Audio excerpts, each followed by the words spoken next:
ముఖ్యంగా ఈ వృత్తి జర్నలిజం, అందులో ఇప్పుడు తను చేస్తున్న వృత్తి కొంత రిస్క్తో కూడుకున్నదని తనకు తెలుసు, అందరికి తెలిసింది. కానీ మొన్న జరిగింది సరే, అదృష్టం ఏంటంటే ఆఫీస్ ముందు జరగడము, కాబట్టి అంత ప్రూఫ్స్ ఉండడం, వాళ్ళు దొరికిపోవడం. ఇప్పుడైతే వాళ్ళు సాహసం చేయరు, ఎందుకంటే ఒకసారి ఇంత ఇన్సిడెంట్ అయ్యి రాష్ట్రం అంతా కాదు బిడ్డ, నేను అదే చెప్తున్నాను. ఇంకోసారి కాదు, ఎందుకు కాదంటే ఇక వాళ్ళకి తెలిసిపోయింది. వాళ్ళు ఇప్పుడు కుర్తిలో పడి ఎలకలెక్కున్నది వాళ్ళ పరిస్థితి. వాళ్ళకి అర్థమైంది రేవంత్ రెడ్డి మనుషులే మొత్తం చేసిండ్రు, ప్రభుత్వమే చేయించింది, కాంగ్రెస్ ప్రభుత్వమే చేయించింది, శంకర్ మీద పగబట్టింది అనేది వాళ్ళ రాష్ట్రంలోని ప్రతి మనిషికి తెలిసిపోయింది. కాబట్టి ఇప్పుడు తనకు చిన్న చీమ గుట్టినా రేవంత్ రెడ్డి జయించిండు అనేది ఎస్టాబ్లిష్ అయింది. కాబట్టి ఈసారి ఆ సాహసం చేయరు బిడ్డ. కాదు బిడ్డ, వాళ్ళ ఉద్దేశమే అది కదా, భయపెట్టుడే వాళ్ళ ఉద్దేశం కదా. మరి మనం భయపడితే వాళ్ళు కాదు బిడ్డ. ఇప్పుడు జరిగింది, నీ చిన్న వయసు అనేది నేను అర్థం చేసుకోగలుగుతా. జరిగింది ఒక రకంగా తనకు ప్రాణాపాయం తప్పింది, నెంబర్ 1. రెండవది, ఇప్పుడు ఏం జరిగినా రేవంత్ రెడ్డిదే బాధ్యత అనేది ఎస్టాబ్లిష్ అయింది, రాష్ట్రం మొత్తం తెలిసిపోయింది. ఎవరికి తెలియని వాళ్ళు ఎవరు లేరు. యూట్యూబ్ చూసిన వాళ్ళు ఎవరైనా ఉంటే, కొంచెం చదువుకున్న వాళ్ళు ఎవరైనా ఉంటే, శంకర్ మీద ఏమైంది, ఎవరు చేయించారు అనేది ఎవరైనా చూసినట్టు కొద్దిగా బుద్ధినోడికి అర్థమైంది. ఇప్పుడు మేము కూడా బయట పోయి చెప్పేది కూడా కదా, శంకర్కి ఏం జరిగినా రేవంత్ రెడ్డి బాధ్యత తీసుకోవాలి. ఇలా రెండో ఆలోచన లేదు, రెండో అభిప్రాయం లేదు. మనం ఇట్లా ఎవరి మీద చేసినామా ఇంత అన్యాయంగా, ఇంత దుర్మార్గంగా? ఇప్పుడు అక్కడనో ఇక్కడనో ఉన్న చిన్న చిన్న ఇన్సిడెంట్లు అయితే కూడా దాన్ని కంట్రోల్ చేసే ప్రయత్నం చేసినాం తప్ప ఎవరిని ఇట్లా ఇబ్బంది పెట్టలేదు కదా ఇంత దారుణంగా. ఉండొచ్చు,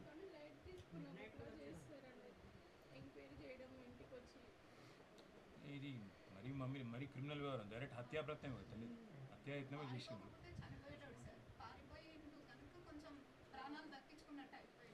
ఇప్పుడు ఒక రకంగా చెప్పాలంటే శంకర్కు దిష్టి పోయిందమ్మా, ఇంకేం కాదు. ఎందుకంటే ఒక రకంగా దిష్టి పోయింది, ఇంకేం చేయలేరు. ఎందుకు చేయలేరు అంటే ఇప్పుడు ఏం జరిగినా రేవంత్ రెడ్డి మీదకే వస్తుంది, ఆయన కెరికే. కాబట్టి వాళ్ళే కాపాడుకోవాలి. ఇప్పుడు ఆయన మేమందరం ఎట్లాగుంటాము, కానీ ఇప్పుడు తనకేం జరిగినా వాళ్ళే బదనాం అవుతారు, వాళ్ళే మొత్తం రాష్ట్రం అంతా గగ్గోలు అవుతుంది, వాళ్ళకి తెలుసు. కాబట్టి ఏం చేయరు, అంత ధైర్యం చేయరు ఇంకా. కాబట్టి మీరు భయపడకండి, నెంబర్ 1. రెండోది, కొద్దిగా ఆరోగ్యం మంచిగా కానీ అప్పుడు కూర్చొని ఆలోచిద్దాం కూల్గా, ఏం చేద్దాము, ఎట్లా చేద్దాము, తనని ఎట్లా కాపాడుకుందాము చూద్దాం. అవసరమైతే ప్రైవేట్ ప్రొటెక్షన్ పెడదాము. కాదు, ప్రభుత్వం ప్రొటెక్షన్ మీద నమ్మకం లేదు, ప్రైవేట్ ప్రొటెక్షన్ పెడదాం.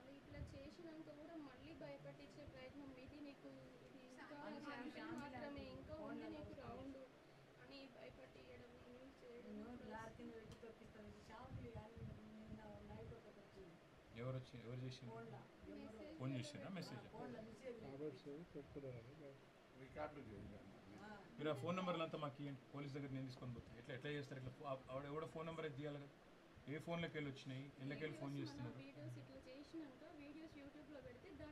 కామెంట్లా, అదంటే అందులో అనానిమిటీ ఉంటుంది కదా తల్లి. అందులో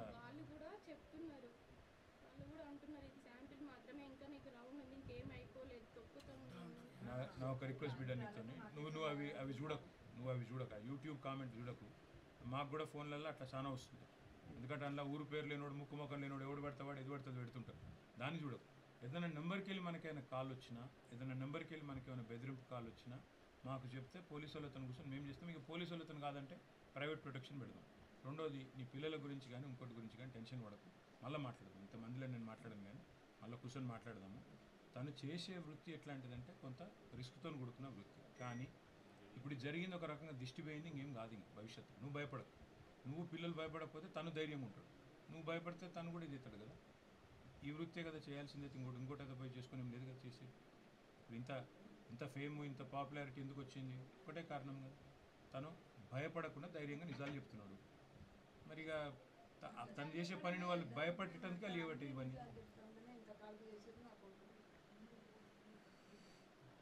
సిస్టర్ ఏం చేస్తుంది?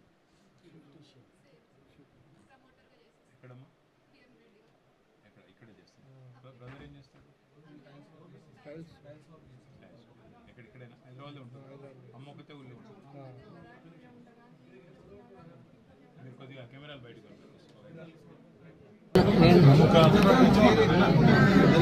జర్నలిస్ట్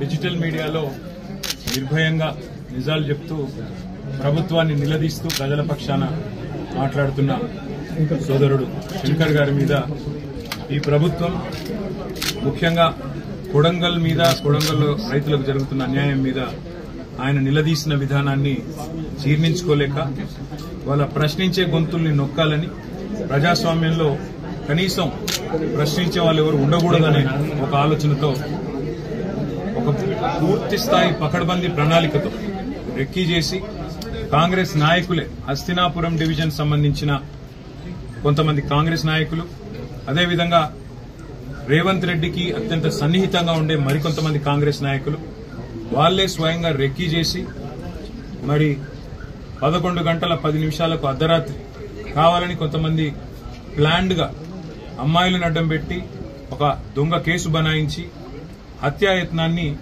మరి శంకర్ గారి మీద చేయడం జరిగింది.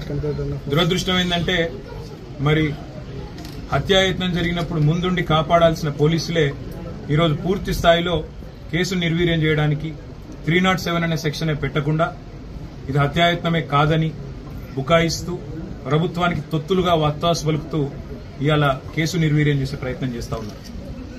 కానీ ప్రజా కోర్టులో తప్పకుండా దోషులు ఎవరైతున్నారో వాళ్ళు దొరికిపోయినారు. ఇప్పటికే సీసీ కెమెరాల ఫుటేజ్ సాక్షిగా ఎవరెవరైతే దొరికిపోయినారో వాళ్ళందరినీ అరెస్ట్ చేసేదాకా తప్పకుండా ప్రభుత్వం మీద ఒత్తిడి పెంచుతాం. పోలీస్ శాఖను కూడా ఈ రకంగా వ్యవహారం చేయడం మంచిది కాదు. ముఖ్యంగా ఎల్బీ నగర్ సీఐ గాని, స్థానిక ఎస్ఐ గాని, అక్కడ ఉండే పోలీస్ అధికారులు గాని వాళ్ళు వ్యవహరించిన తీరు కూడా అనుమానాస్పదంగా ఉంది. తప్పకుండా శంకర్ గారికి న్యాయ పోరాటంలో అండగా నిలబడతాం. నిజం బయటికి వచ్చేదాకా ఆయన మీద చేసిన హత్యా ప్రయత్నం ఎవరు చేసినారో, సూత్రధారులు ఎవరు, పాత్రధారులు ఎవరు, వాళ్ళందరినీ కూడా న్యాయపరంగా వాళ్ళని శిక్షించేదాకా వదిలిపెట్టాం. ఒక్క శంకర్ను బెదిరిస్తాం, ఆయనను హత్యాయత్నం చేసి ఏదో అడ్డుకుంటాం, నోరు మూపిస్తాం, గొంతు నొక్కుతామంటే 100 మంది శంకర్లు తయారవుతారు. ఎందుకంటే ఇది డిజిటల్ మీడియా ప్రపంచం. ఇప్పుడు మేము కూడా ఇట్లాగే ఆలోచించుంటే, మేము కూడా ప్రభుత్వంలో 10 ఏళ్లు ఉన్నప్పుడు ఇట్లాగే ఆనాడు కేసీఆర్ గారి మీద మరి ఎవరు మాట్లాడినా దాన్ని అణిచివేసే ప్రయత్నం, రాజ్య శక్తిని అడ్డం పెట్టుకుని చేసే ప్రయత్నమే చేస్తుంటే ఇలా చాలా మందికి వాయిస్ కూడా ఉండేది కాదు. కానీ ప్రజాస్వామ్యంలో అన్ని రకాల వాదనలకు అవకాశం ఉండాలి. అన్ని వాదనలు విన్న తర్వాత ప్రజలు తీర్పు ఇవ్వాలి. కాబట్టి ఆనాడు ఏనాడు కూడా మేము ఇట్లాంటి రాజ్యహింసను గాని, ఇట్లాంటి భౌతిక దాడులను గాని మేము ప్రోత్సహించలేదు. జరిగితే కూడా వాటిని వెంటనే నివారించే ప్రయత్నం చేసినాం. ఎక్కడైనా తప్పు జరిగితే కూడా దాన్ని తప్పకుండా ఖండించి, దాంతో పాటు అక్కడెక్కడన్నా అన్యాయం జరిగితే కూడా అన్యాయం జరిగిన వారి తరఫున మాట్లాడి ఇవాళ నేను ప్రభుత్వాన్ని డిమాండ్ చేసేది, ముఖ్యంగా ముఖ్యమంత్రి రేవంత్ రెడ్డి గారికి చెప్పేది, శంకర్ కు మళ్లీ ఒకసారి చీమ గుట్టిన బాధ్యత రేవంత్ రెడ్డిదే అవుతుంది. శంకర్ మీద మళ్ళెక్కడన్నా చిన్న ఘాటుబడ్డా ఖచ్చితంగా రేవంత్ రెడ్డి తెలంగాణ ప్రజల ముందు దోషిగా నిలబడక తప్పదు. ఎందుకంటే ఇవాళ ఆయన మనుషులే, ఆయనకు అత్యంత సన్నిహితులైన మనుషులే రెక్కీలో పాల్గొన్నారు. మీరు నిజాలు దాచాలని ప్రయత్నం చేసినా, అక్కడ సీసీ కెమెరాల యాంగిల్స్ మార్చి ఫుటేజ్ దొరకకుండా చేసే ప్రయత్నం చేసినా, మొత్తంగా ఇవాళ చుట్టుపక్కల ఉండే షాపులు, ప్రైవేట్ సీసీ కెమెరాల్లో వ్యవహారం మొత్తం దొరికిపోయింది. పోలీస్ శాఖను కూడా నేను డిమాండ్ చేస్తా ఉన్నా, తెలంగాణ డీజీపీని కూడా నేను డిమాండ్ చేస్తా ఉన్నా. ఈ రకమైన తొత్తులుగా ప్రభుత్వానికి తొత్తులుగా పనిచేయడం కరెక్ట్ కాదు. ప్రజాస్వామ్యంలో ప్రతిపక్షానికి, ప్రభుత్వానికి అందరికి కూడా తమ తమ పాత్రలు నిర్దేశించబడి ఉన్నాయి. అత్యంత పవర్ఫుల్ అస్త్రమైన మీడియాకు కూడా తన పాత్ర తనకున్నది ప్రజాస్వామ్యంలో. అట్లాంటి మీడియాలో పనిచేస్తున్న ఒక జర్నలిస్ట్ సోదరుడికి ఈ రకంగా వారి మీద భౌతిక దాడులు, హత్యాయత్నం జరగడం అనేది తప్పకుండా జర్నలిస్ట్ సంఘాలకు కూడా నేను విజ్ఞప్తి చేస్తా ఉన్నా. ఇదివరకు చాలా మాట్లాడినారు మీరు. ఇదివరకు చాలా ఏదో నియంత పాలన అది ఇదని చెప్పి అన్నాడు మాట్లాడి మాకు గుర్తు. మరి ఇవాళ మీ సాటి జర్నలిస్టు మీద హత్యాయత్నం జరిగితే కూడా ఇంతవరకు ఏ జర్నలిస్ట్ సంఘం కూడా ఇప్పటికి బయటకు వచ్చి ఖండించిన పరిస్థితి లేదు. ఏ జర్నలిస్ట్ అసోసియేషన్ కూడా ఇప్పటిదాకా బయటకు వచ్చి మాట్లాడిన దాఖలాలు లేవు. జర్నలిస్ట్ మిత్రులు కూడా నేను కోరుతా ఉన్నా, ఇవాళ శంకర్ మీద జరిగింది రేపు మీ మీద జరగవచ్చు. మీరు ఒకవేళ ప్రభుత్వాన్ని ప్రశ్నిస్తే మీ గొంతు నొక్కడానికి, మిమ్మల్ని ఇవాళ పూర్తి స్థాయిలో అణిచివేయడానికి జరుగుతున్న ఈ ప్రయత్నంలో మీరు నోరు విప్పకపోతే, మీరు గొంతు పెగిల్చకపోతే రేపు ఈ ప్రమాదం మీకు కూడా వస్తుందనే మాట గుర్తు చేస్తూ రేవంత్ రెడ్డి గారికి మళ్లీ నేను చెప్తా ఉన్నా, శంకర్ కి మళ్ళొక్కసారి ఏం జరిగినా, చీమగుట్టినా, ఘాటుబడ్డా మీదే బాధ్యత అవుతుంది. ముఖ్యంగా రేవంత్ రెడ్డిదే వ్యక్తిగతమైన బాధ్యత అవుతుంది. ఇవాళ ప్రజాస్వామ్యంలో ప్రశ్నించే గొంతుని ఎవరు నొక్కే ప్రయత్నం చేసినా తప్పకుండా వారికి మేము అండగా ఉంటాం. అదే మాదిరిగా న్యాయ వ్యవస్థలో కూడా న్యాయపరంగా కూడా జరగాల్సిన పోరాటం జరగాల్సిందే. అదేవిధంగా హత్యాయత్నం జరిగితే ఈ కేసును నిర్వీర్యం చేసే పోలీస్ యంత్రాంగ ప్రయత్నం ఏదైతుందో దీన్ని కూడా తప్పకుండా మేము సీరియస్ గా ప్రధాన ప్రతిపక్షంగా టేకప్ చేస్తాం. ఇవాళ ఇంకా ఇప్పుడే చెప్తా ఉన్నారు, శంకర్ గారు తల్లి గారు కూడా చెప్తా ఉన్నారు, బెదిరింపు కాల్స్ వస్తున్నాయని చెప్తున్నారు, బెదిరింపు మెసేజ్లు వస్తున్నాయని చెప్తున్నారు. ఇవన్నింటి విషయంలో నేను పోలీస్ శాఖను కూడా కోరుతా ఉన్నా. మరి ఒక నిర్భీతిగా కొట్లాడుతున్న ఒక జర్నలిస్ట్ కు రక్షణ కల్పించాల్సిన బాధ్యత మీ మీద ఉంది. మీకు చేత కాదు, మేము ఇవ్వలేము అంటే ప్రైవేట్ ప్రొటెక్షన్ కూడా తప్పకుండా ఏర్పాటు చేసుకునే సత్తా మాకుంది. కానీ ఈ రకంగా మీరు ప్రభుత్వానికి తొత్తులుగా మారి పూర్తి స్థాయిలో ప్రభుత్వానికి వాళ్ళ అడుగులకు మడుగులొత్తే విధంగా వ్యవహారం చేయడం మాత్రం పోలీసులకు మంచిది కాదనే మాట కూడా చెబుతూ న్యాయ పోరాటము తప్పదు, ప్రజాకోర్టులో కూడా పోరాటం తప్పదు. కానీ ఏది జరిగినా శంకర్ కు ఆ కుటుంబానికి తప్పకుండా రేవంత్ రెడ్డి వ్యక్తిగతంగా బాధ్యత వహించాల్సిన పరిస్థితి వస్తుందనే మాట మరొకసారి ముఖ్యమంత్రికి చెప్తూ ఇలాంటి పిచ్చి పిచ్చి పనులు మానుకోవాలని చెప్పి కూడా వారికి హెచ్చరిస్తూ మళ్ళీ ఒకసారి సంఘీభావం చెప్పిన జర్నలిస్టులకు ధన్యవాదాలు. చెప్పని వాళ్ళు దయచేసి గొంతు విప్పాలని చెప్పి కూడా నేను కోరుతాను.